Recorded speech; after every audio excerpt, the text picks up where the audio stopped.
Have you heard this phrase, be positive? Or this one, think positive and good things will happen? Or even that one, focus on the bright side of things. And if you do, everything is going to work out. I know I've heard it directed towards me, and I know I've used it towards others as well. I remember when I was going through a tough patch a little while ago, my loved one saying, focus on the positive. You couldn't do this, and now you can do that.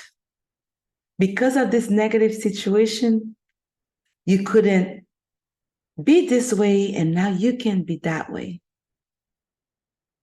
I remember my friend losing her job recently, and now I was the one giving that advice. Think positive. Maybe this is your opportunity to rest finally. You've been working so hard for so long. Look at it as your chance to give your body and your mind the break that they deserve. Or even look at it as your chance to finally open the bakery that you've been dreaming of and becoming the best baker that you can be, the one you were born to be.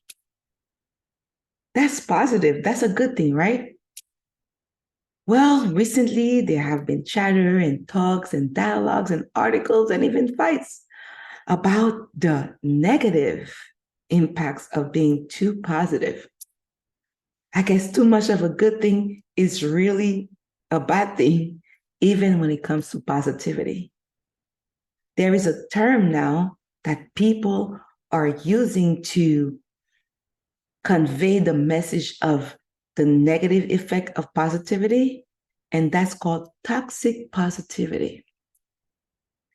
Those who believe in the merit of that term mention negative impacts on the mental health of people by trying to be too positive. So, for example, they say that one of the consequences of constantly being in a positive state is that the negative emotions, the unpleasant emotions, never get a chance to be heard, to be expressed, to be acknowledged.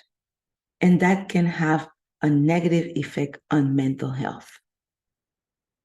Others say that being too positive sometimes can block people from seeking the mental health treatment that they need by constantly thinking that being positive and looking at the bright side of things can change situations. People force themselves to feel something that they are not really feeling. And as a consequence, many don't seek the treatment for problems that really need attention. So what do you do in that situation? Is there anything good anymore about being positive? But many still think so. And they cite research and scientific experiments and the chemicals that are released when we're happy that have positive effects on our body and psyche. The happiness chemicals, I think they call them, such as serotonin that helps with the immune system and also cognitive abilities, like dopamine that is good for sleep and relaxation, or like endorphins that are released when we feel positive and we feel happy, and that can help with physical pain and joint pain. And the people who believe in the positive aspect of being positive, they say that we should continue doing so. So where do you fall in it? What do you do? What I say is, with everything, balance is the key. As the people who sometimes are put in a position to give those words of encouragement, let's just be a little bit more aware when we are giving that advice to listen first and let the other people, the other person, express themselves, him or herself. Allow them to let their feelings be heard. Allow them to let their feelings be acknowledged. And if it's your case, allow yourself to have your feelings be acknowledged.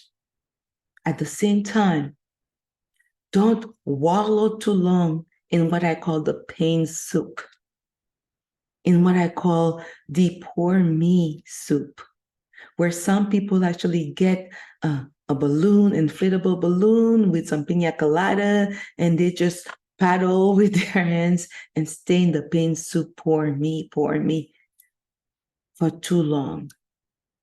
There is a balance between acknowledging the feeling and also giving words of hope and encouragement and refocusing our thoughts to the actions and the feeling that makes us feel good and give us motivation to make a change in our lives, to change the situation that's causing the negative feelings in the first place. Are we going to be perfect all the time? No, we're not. And we don't need to be. But as long as we are aware of both aspects of super positivity, as long as we exercise judgment, calm, and we let our actions and reactions be led by our hearts, by the intention of love and the intention of helping, then we cannot go wrong.